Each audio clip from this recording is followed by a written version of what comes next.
welcome to Chris Parkin Shooting Sports. I've been sent these two targets here. These are gallery targets from Birchwood Casey, thanks to Hannum's Reloading.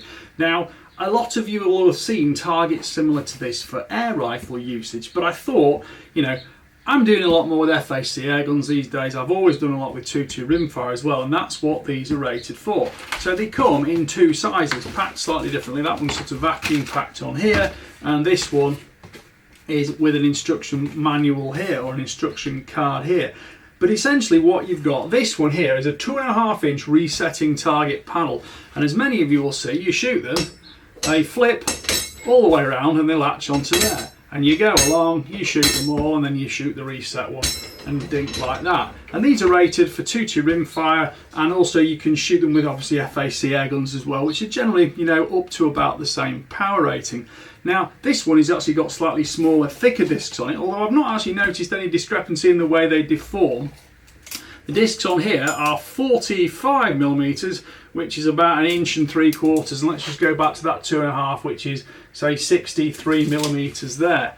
Now, this one works in exactly the same way. You just shoot them round, off they go like that, and that's that. Now, I've got these on camera. I was shooting them yesterday with a rifle. They work perfectly and instantaneously.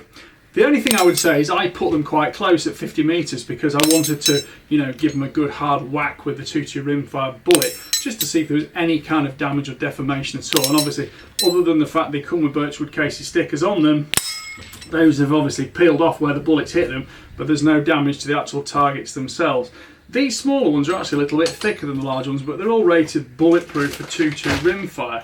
There's a huge amount of instructions on the back, tell you know minimum safe distances 25 yards, make sure you're wearing ear protection, things like that, and also to, you know, take the usual precautions of making sure you're not shooting things that are like this, because if you shoot something like that, the bullet's going to ricochet skyward, whereas when it's down like that, it'll, you know, ricochet down into the floor directly, which is the safest way to have it really. And obviously these do still need to be in front of an overall safe backstop. Do not point a firearm in any direction. It is unsafe to discharge a bullet is the essential instruction there. So, you know, it tells you all about heavy duty construction, portable, easy to use, blah, blah, blah, the usual marketing blurb.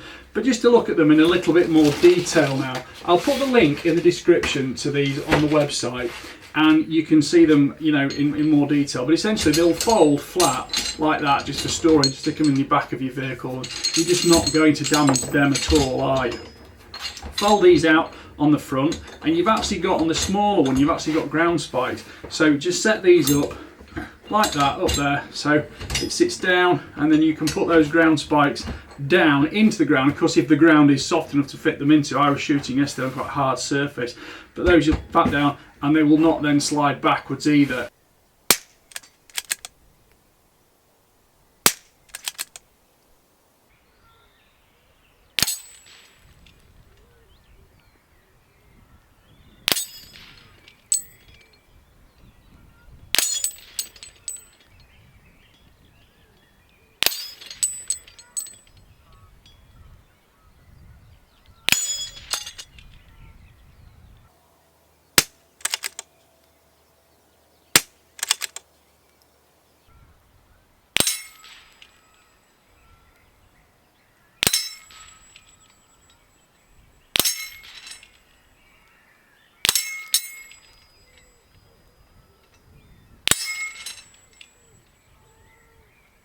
This one I did actually tip over on camera, but it was on a gravel surface and was a bit prone to getting knocked over because it didn't have any kind of anchorage on it.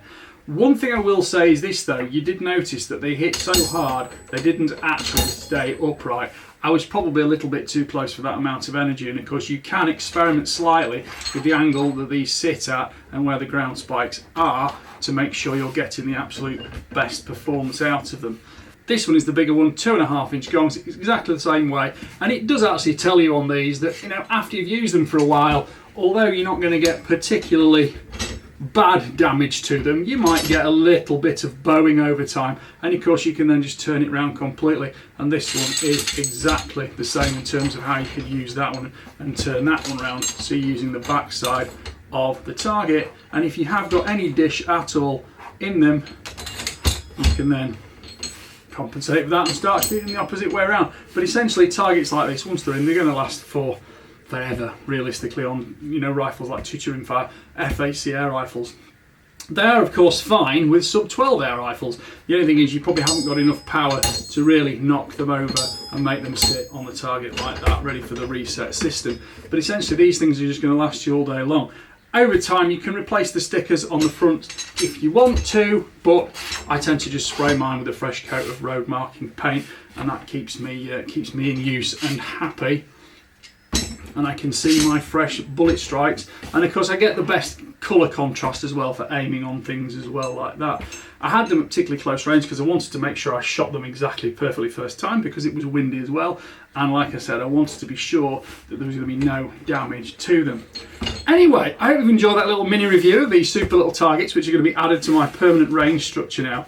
I'll put the link in the description, so check them out, Hannam's Reloading. You can buy them there online, and they will be shipped direct to you. So please like, subscribe, comment, click the notification bell, keep track of the regular uploads. There's nearly 800 films now. We're looking at 40,000 subscribers by the end of the month. Thank you for watching. Bye for now.